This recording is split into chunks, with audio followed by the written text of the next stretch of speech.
नमस्कार साथियों, आप सभी का आपके अपने YouTube channel SP study point पर बहुत बहुत स्वागत है। आज की ये class BSc third year 6 semester के लिए है, जिसमें दोस्तों आज हम बॉटनी पेपर फर्स्ट के ऑब्जेक्टिव टाइप प्रश्नों पर चर्चा करेंगे। जैसा कि इसके पिछले वाले लेक्चर में हमने यूनिट नंबर थर्ड के मोस्ट इम्पॉर्टेंट ऑब्जेक्टिव टाइप प्रश्नों को डिस्कस किया था। आज की इस क्लास में हम यूनिट नंबर 4 के मोस्ट इम्पॉर्टेंट MCQ टाइप प्रश्न पर चर्चा करेंगे। जैसा कि आप सबको पता है, ये क्लास हिंदी और इंग्लिश दोनों लैंग्वेज में है। आल विश्वविद्यालय के लिए ये क्लास सफिशियंट होगी, आप चाहे जिस विश्वविद्यालय से हों। सभी लोग वीडियो को लाइक शेयर कर दीजिएगा। दोस्तों, आपका जो पेपर टाइटल है बॉटनी पेपर फर्स्ट का, वो है cytogenetics, plant breathing and nano technology.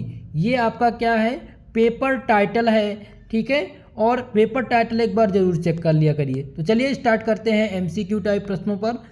Unit number 4 जिसका नाम है बायोस्टैटिक्स, ठीक है। हमने कल जेनेटिक्स के most important plant breathing, genetics और सेल बायोलॉजी का कवर कर लिया था MCQ। आज हम बायोस्टैटिक्स के मोस्ट इम्पॉर्टेंट ऑब्जेक्टिव टाइप के प्रश्नों पर चर्चा करेंगे। ओके, तो पहला प्रश्न आपका यहाँ पर है, What is the primary purpose of biostatic in the field of bio health care? जीव विज्ञान स्वास्थ्य देखभाल के क्षेत्र में जैव सांख्यिकी का पहला या प्राथमिक उद्देश्य क्या है, ये क्वेश्चन पूछा गया है, ठीक है।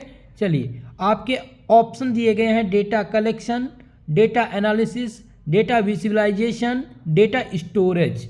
तो ध्यान रखना है आपको, जीव विज्ञान स्वास्थ्य देखभाल के क्षेत्र में जैव सांख्यिकी का जो प्राथमिक उद्देश्य है वो है डेटा एनालिसिस करना। क्या है? डेटा एनालिसिस करना। इस प्रकार से ऑप्शन नंबर 20 क्वेश्चन में आपका सही जवाब हो जाएगा मेरे दोस्तों। ओके, ये क्लियर हो गया आंसर? सभी लोग को क्लियर है? वीडियो को लाइक शेयर कर दीजिए भाई। चलिए आगे बढ़ें नेक्स्ट प्रश्न की ओर। आपका दूसरा प्रश्न देखिए। नेक्स्ट क्वेश्चन आपका दिया गया है, in biostatistics the term of population refer to. जैव सांख्यिकी में जनसंख्या शब्द से क्या तात्पर्य है? बहुत ही इम्पॉर्टेंट प्रश्न ये है कि जैव सांख्यिकी में जनसंख्या शब्द से क्या तात्पर्य है। पहला ऑप्शन आपका कह रहा है कि all individual with in a particular reason, यानी कि किसी विशेष क्षेत्र में किसी विशेष क्षेत्र के सभी व्यक्ति। क्या जनसांख्यिकी में जनसंख्या का मतलब होता है किसी विशेष क्षेत्र में सभी व्यक्ति? या ऑप्शन बी कह रहा है कि ऑप्शन बी क्या कह रहा है, a small group of individual selected of for study, यानी अध्ययन के लिए चुने गए व्यक्तियों का एक छोटा सा समूह। ऑप्शन सी है the average value of data set, यानी डेटा सेट का औसत। और ऑप्शन नंबर डी आपका दिया गया है, a group of people sharing common characteristic, यानी सामान्य विशेषताएं। तो इसमें से सही उत्तर का चुनाव आपको करना है। तो इनमें से आपका करेक्ट उत्तर हो जाएगा ऑप्शन नंबर ए। जैव सांख्यिकी में जनसंख्या शब्द से तात्पर्य है किसी विशेष क्षेत्र के सभी व्यक्ति से, इसीलिए ऑप्शन नंबर ए इस क्वेश्चन का करेक्ट उत्तर हो जाएगा, सही जवाब हो जाएगा। इतनी चीज़ ये क्लियर है आपका? सभी का क्लियर है आंसर? चलिए आगे बढ़ें नेक्स्ट क्वेश्चन। क्वेश्चन नंबर 3, तीसरा प्रश्न है, which of the following is quantitative variable. निम्नलिखित में से कौन सा एक मात्रात्मक चर है? बहुत आसान सा क्वेश्चन है कि कौन सा एक मात्रात्मक चर है। आपके ऑप्शन दिए गए हैं, जेंडर, ब्लड टाइप, हाइट या आई कलर। मोस्ट इंपॉर्टेंट क्वेश्चन है दोस्तों, BBIP प्रश्न है, तो आपको ध्यान रखना है इसमें से मात्रात्मक चर कौन सा हो जाएगा। तो हाइट आपका क्या है, ये मात्रात्मक चर है, ठीक है। ऑप्शन सी इस क्वेश्चन में आपका करेक्ट जवाब है, सही उत्तर है। सभी लोग संतुष्ट हैं इस क्वेश्चन से? आगे बढ़ा जाए। चलिए नेक्स्ट क्वेश्चन की तरफ बढ़ते हैं। आपका अगला प्रश्न है क्वेश्चन नंबर 4। चौथा प्रश्न कह रहा है कि what does the coefficient of variation measure in a data set. Data set में भिन्नता का गुणांक क्या मापता है? जो डेटा सेट है उसमें जो भिन्नता का गुणांक है वो क्या मापता है? आपके ऑप्शन दिए गए हैं, सेपरेट और dispersion of data, option B है frequency of data point, C कह रहा है सेंट्रल टेंडेंसी और डी ऑप्शन है सिंपल साइज। तो इनमें से सही उत्तर का चुनाव आपको करना है। तो इस क्वेश्चन का जो करेक्ट उत्तर हो जाएगा वो हो जाएगा सेपरेट और dispersion of A data. Data set में भिन्नता का गुणांक क्या मापता है? सेपरेट और डिस्पर्शन ऑफ डेटा मापता है, यानी कि what is the coefficient of variation measure in data set. तो आप कहेंगे सेपरेट और डिस्पर्शन ऑफ डेटा, यानी कि कौन सा ऑप्शन सही हो जाएगा? ऑप्शन नंबर ए इस क्वेश्चन का करेक्ट उत्तर हो जाएगा। ओके, आगे बढ़ जाए।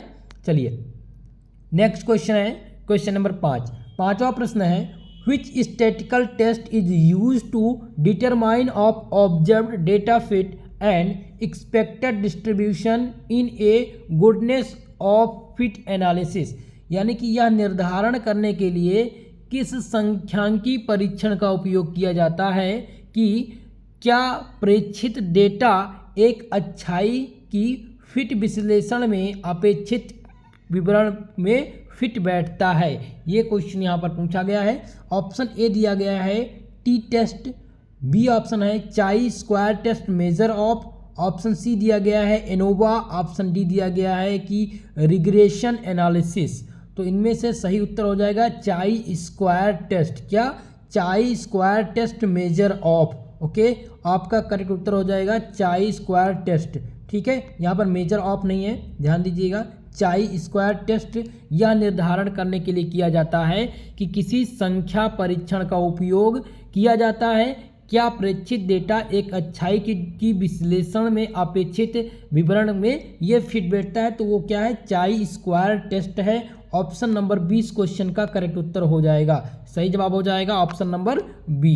ओके, चलिए नेक्स्ट क्वेश्चन देखते हैं। आपका अगला प्रश्न दिया गया है कि which measure of central tendency most affected by the outliers in a data set. किसी प्रवृत्ति का कौन सा माप डेटा सेट आउटलेस में सबसे अधिक प्रभावित होता है? ये क्वेश्चन पूछा गया है। पहला दिया गया है मीन यानी कि माध्य, दूसरा है मीडियन यानी माध्यिका, तीसरा है मोड और चौथा ऑप्शन कह रहा है कि रेंज। तो इसमें से केंद्रीय प्रवृत्ति का कौन सा माप डेटा सेट आउटलेस के सबसे अधिक प्रभावित होता है? तो वो है माध्य। सबसे अधिक जो प्रभावित होता है वो माध्य अधिक प्रभावित होता है, इसलिए ऑप्शन नंबर ए इस क्वेश्चन का सही जवाब हो जाएगा, सही उत्तर हो जाएगा। ओके, इतनी चीज क्लियर है। चलिए नेक्स्ट क्वेश्चन है क्वेश्चन नंबर 7। सातवां प्रश्न आपका है in biostatistics what is the standard error of the mean a measure of. जैव सांख्यिकी माध्य माप की मानक त्रुटि क्या है? ये क्वेश्चन पूछा गया है।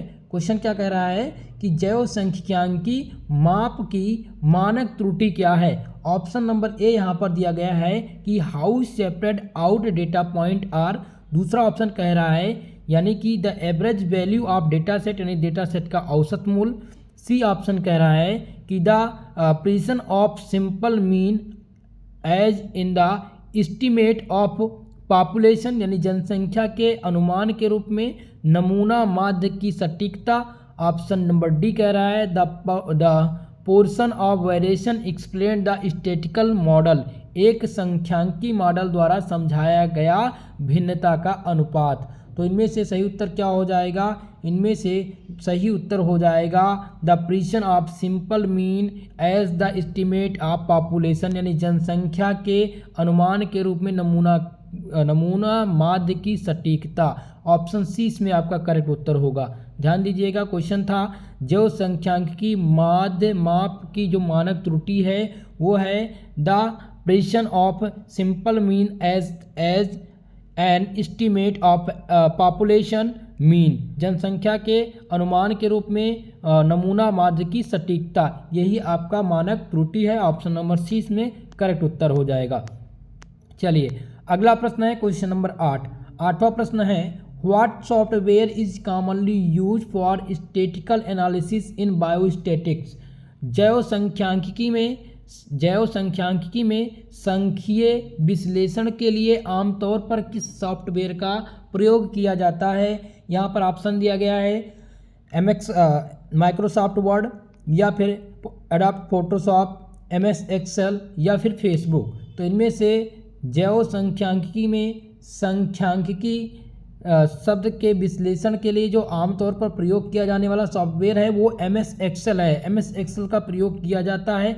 ऑप्शन सी इस क्वेश्चन का सही जवाब हो जाएगा, करेक्ट उत्तर हो जाएगा। ओके, चलिए नेक्स्ट क्वेश्चन है क्वेश्चन नंबर 9, जिसमें पूछा गया है which of the following is an example of random spelling. ठीक है, निम्नलिखित में से कौन सा यादृच्छिक नमूनाकरण का उदाहरण है। ठीक है, यहाँ पर दिया गया है which of the following is an example of random sampling. ठीक है, तो इसमें से क्या हो जाएगा कि निम्नलिखित में से कौन सा यादृच्छिक नमूनाकरण का एक उदाहरण है। पहला ऑप्शन दिया गया है कि serving all student in single classroom, एक ही कक्षा में सभी छात्रों का सर्वेक्षण करना, क्या ये एक प्रकार का यादृच्छिक नमूनाकरण का उदाहरण है। या ऑप्शन बी कह रहा है कि serving every third person entering a shopping mall, यानी शॉपिंग मॉल में प्रवेश करने वाले हर तीसरे व्यक्ति का सर्वेक्षण करना। ऑप्शन सी दिया गया है कि दोस्तों और परिवारों के सदस्यों का सर्वेक्षण करना। ऑप्शन नंबर डी दिया गया है कि सड़क पर मिलने वाले 10 लोगों का सर्वेक्षण करना। तो इनमें से कौन सा सही उत्तर हो जाएगा। उत्तर हो जाएगा ऑप्शन नंबर सी, यानी कि ऑप्शन नंबर बी, माफ कीजिएगा, ऑप्शन नंबर 20 में आपका सही होगा serving every third person entering the shopping mall, यानी कि शॉपिंग मॉल में प्रवेश करने वाले हर तीसरे व्यक्ति का सर्वेक्षण करना, यह एक प्रकार का यादृच्छिक नमूनाकरण का उदाहरण है। ऑप्शन 20 में आपका करेक्ट उत्तर हो जाएगा, सही जवाब हो जाएगा। ओके, चलिए नेक्स्ट क्वेश्चन है क्वेश्चन नंबर 10, जिसमें पूछा गया है what is the main purpose frequency distribution in biostatics. Biostatics में आवृत्ति विवरण का मुख्य उद्देश्य क्या है। क्वेश्चन क्या कह रहा है कि बायोस्टैटिक्स में आवृत्ति वितरण का मुख्य उद्देश्य क्या है। आपके ऑप्शन यहाँ पर दिए गए हैं। ऑप्शन ए कह रहा है कि to organise data in alphabetical order, यानी डेटा को वर्णानुक्रम में व्यवस्थित करना। ऑप्शन बी कह रहा है कि to count the total number of data point, यानी डेटा बिंदुओं को कुल संख्या की गणना करना। ऑप्शन सी कह रहा है कि to display data in histogram, histogram में डेटा को प्रदर्शित करना। ऑप्शन नंबर डी कह रहा है कि to show how data distribution across different category, यानी कि एक संख्यीय मॉडल द्वारा समझाया गया भिन्नता का अनुपात। तो बायोस्टैटिक्स में आवृत्ति विवरण का जो मुख्य उद्देश्य है वो दिया गया है कि to display data in histogram, यानी कि हिस्टोग्राम में डेटा प्रदर्शित करने के लिए।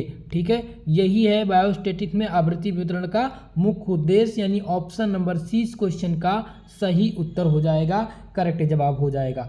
मेरे प्यारे दोस्तों, आज की इस क्लास में हमने 10 मोस्ट इंपॉर्टेंट ऑब्जेक्टिव प्रश्नों को सम्मिलित किया था आपके यूनिट नंबर 4 से।